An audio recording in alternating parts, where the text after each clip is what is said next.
Hello, OG! I'm Eyes, and this is Matia. Nandito tayo ngayon sa Tagaytay. Welcome to Ava's Blue House. Tara, pasok tayo!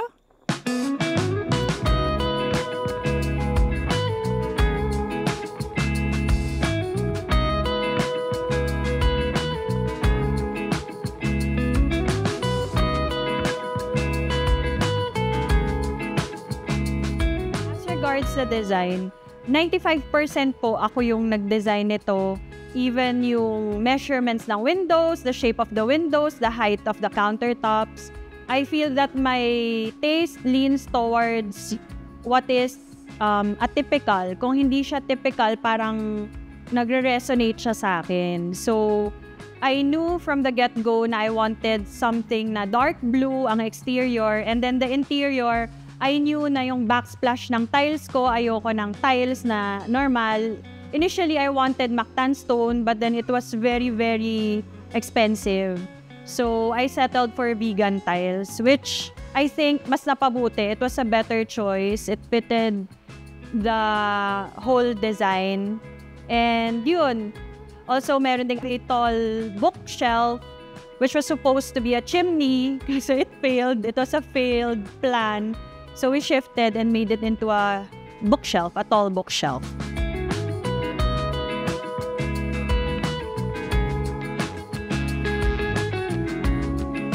The lot size of this property is just 150 square meters.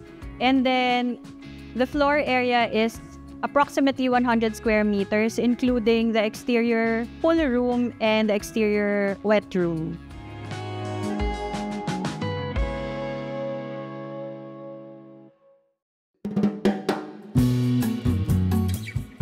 So first, from the entrance, we used not typical din ang aming fence. So I used decorative hollow blocks to let the light and the air in. And then we have a one-car garage. Meron tayong small garden in front before you enter the house. Once inside the house, you will be greeted by our living area. So, yung living area namin is furnished. Sofas and the chairs were made by different suppliers kasi ayoko ng matchy-matchy na furniture. Pero lahat yan budgeted. And then we also have a lamp there, a standing lamp. That one is originally from our condo, but since we had a baby na nga, it got transferred here. And then we have a painting there of me giving birth and my husband cutting the cord of my baby.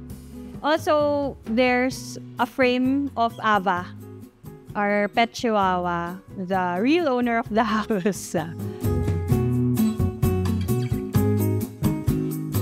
From the living area, just a few, like 1 feet beside it, is the dining area.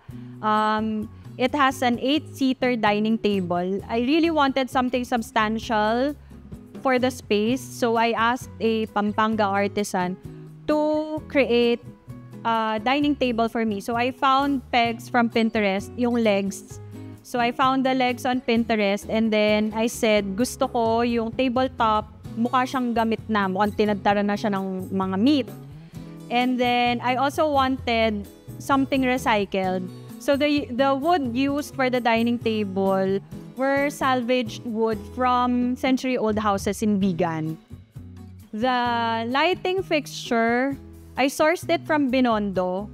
Maraming iba't iba sa Binondo, nakaka-overwhelm. Pero I just wanted something very simple kasi gusto ko talaga mag-stand out yung dining table.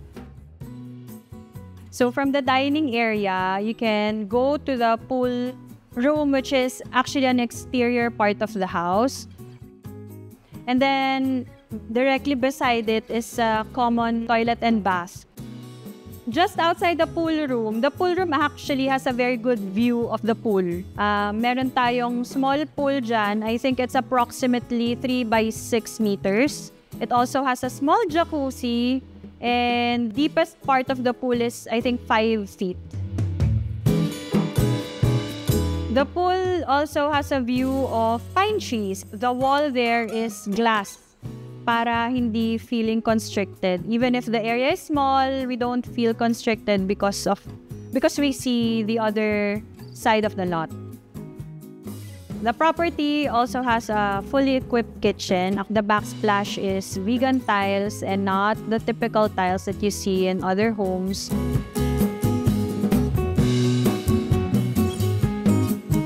As you noticed, the house has glass all over. I opted for huge windows and huge glass doors para you won't feel the size of the house. Again, the first floor of the main house is just 50 square meters. So it's really small. But with the light coming in and the view from outside, you won't feel it. That's why we wanted it to feel like indoor-outdoor. We chose tiles that are not slippery, parang concrete lang, parang indoor-outdoor, ganon. Also, the windows sa kitchen natin, may ledge siya na pwede kang magbigay ng food sa nagsiswimming nang hindi nahihirapan. So, the idea really is, kahit nasa labas ka, kasama mo pa rin yung nasa loob. And kahit nasa loob ka, parang kasama mo pa rin yung nasa labas.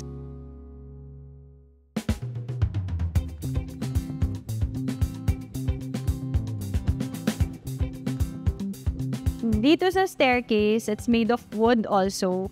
Initially, ayaw namin lagyan ng backing. Gusto namin sana hollow yung staircase, yung makikita yung ilalim. Pero doon papasok yung practicality ng husband ko. Kasi sabi niya, pag doon nakapalda ang girls, makikitaan. Tama nga naman. Pero ang idea is supposedly so that the light can go stream through the dining area, dining space, which is just almost right below the stairs. Pero yun nga, tama nga naman. So, mas maganda naman din ang kinalabasan. Nagkaroon din ng privacy kahit kaunti. And then, as we go upstairs pa, there is this tall bookshelf. It's supposed to be floor to ceiling. Pero, we opted na rin to cut it short just to make the living area a little bit bigger. This tall bookshelf initially was supposed to be a chimney because pangarap nga namin na para kang nasa ibang bansa, nilalamig ka pa, chimney ka. But then, the design was flawed. So it was a failure na sabi nung nakakitang experienced na karpentero, ma'am, tatagas to eventually. So, sabi ko na lang, let's shift. Isarado nyo na lang yan. Wala na tayong chimney. Let's shift. Let's make it into a bookshelf. Kasi marami rin akong collection na libro. Sa second floor, you'll also see a small living area. It has 2 cloud sofas, which you can parang push together. It will make a very large bed. We have 2 bedrooms. In the master bedroom, we have 1 queen bed. From the master bedroom, you have the access to the balcony. And then you'll see the pool and the surrounding pine trees of the property. Also, it has an ensuite toilet and bath. So, meron tayong bathtub doon na maliit lang. And then, we also have a second bedroom equipped with 2 bunk beds. We also have a common toilet and bath na nandito lang siya sa tabi ng isang bedroom.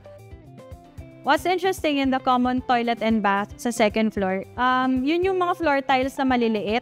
Yung parang bibilihin mo siya na parang nakanet. So, pinagupit-gupit ko pa siya para makuha yung pattern na gusto ko.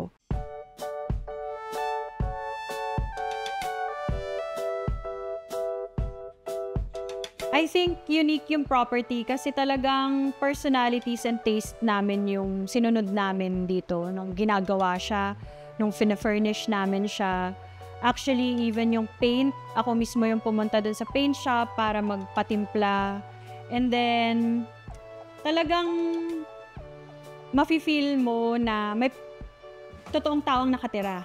Hindi siya cookie cutter, hindi siya basic, may personality yung house. Mafe-feel mo yung warmth niya, mafe-feel mo na pinaghirapan siya, pinag-ipunan siya. Kahit maliit siya, hindi mo feel na budget endeavor. Kasi siguro pinag-isipan namin talaga kung anong ilalagay namin dito. I think yun yung unique sa kanya.